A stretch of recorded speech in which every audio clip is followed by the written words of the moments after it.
I want to welcome Randi Silverman. Randi, thank you very much for coming in. Thank you so much for Carina having us. Rush, correct? Thank you. Yes, thank you very much for having us. You're both our friends. Yes, That's we are. fabulous. Yeah. And you're both producers, creating films and going all over the world with film festivals. Yes. That's exciting. It's been an exciting journey, an exciting last year for us, actually, since our short film came out and started gaining recognition and received a lot of nominations. And we traveled. Randy went to Spain, I went to England. We've been all over the United States.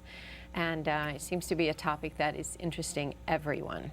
I got involved because I have a personal connection with the topic of mental illness. One of my children suffers from a mental illness. So I became involved with the short to kind of be the expert resident on set, and watching people's reaction in the audience when they see this film, and how much it hits people, and how much they want to talk about it, really opened our eyes and really pleasantly surprised us. And it made us just realize that, you know what, this is a topic people need to start talking about. It needs to come out of the shadows, and we need to create community conversations and dialogue about it, and in order to break the stigma. And what better way to do that than by using the power of film? Yeah. So once we had all the success with the short, which is called Illness, we teamed up and collaborated with Jonathan Bukhari, who was the director of Illness and the writer, to write a full feature-length screenplay.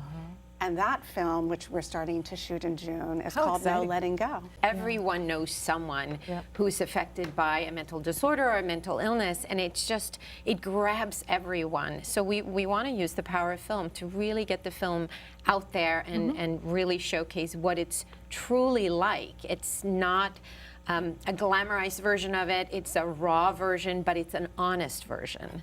Right. And that's the importance. Right. I never knew. Right? I never knew a child could have these issues. Right. So, you know, that's a very scary... Because you would think that past the age of 2 or 5, that the developmental concerns would be over. Right. And my son is an adorable, funny, gregarious, smart kid, very creative. So he didn't look, it's an invisible illness. He didn't look like there was anything wrong with him. Well, we have a 1-minute trailer, right? Great. For the short film, I believe, right? Yeah. Yes. Great. So if the control room can roll it in so the family our audience can see what we're all talking about. Thank you so much for coming in. Sure.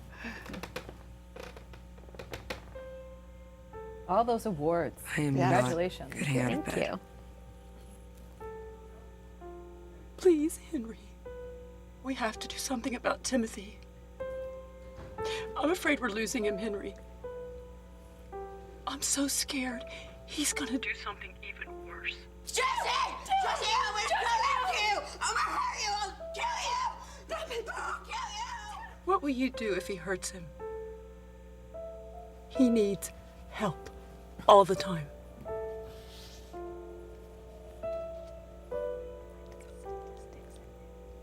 Please, Henry. Please. We have to do something.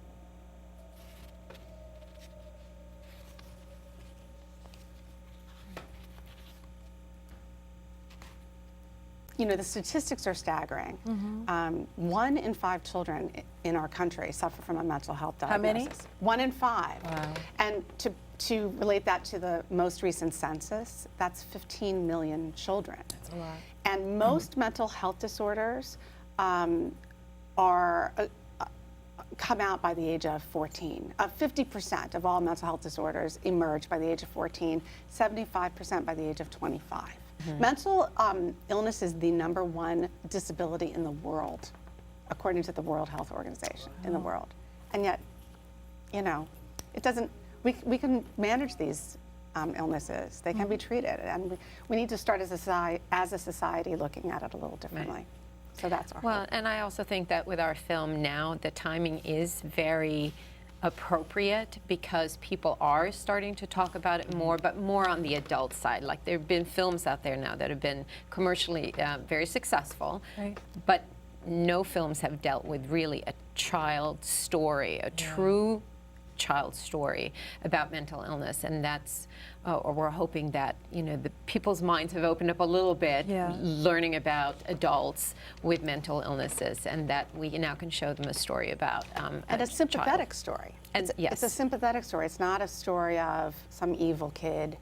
And your know. child has outgrown this? Or? No, he hasn't outgrown it, but he has managed it. He's learned to manage it. What we're finding with first the short and now our feature is the more people start talking about it, the less scary it becomes. Because when you don't know what you're dealing with. So once people say, oh, my aunt, my uncle, oh, I forgot about my cousin, or it becomes about them, or it becomes about their children, then they're not ashamed anymore. They're not afraid anymore because they've found a kindred spirit. My son's been worked very, very hard. He's worked very hard, and he's really my hero because it's not easy to live with a brain that doesn't want to cooperate with you. And he's figured it out and how to manage it and have a productive, healthy, happy life. And I'm so proud of him. And this is really, in my mind, a tribute to him.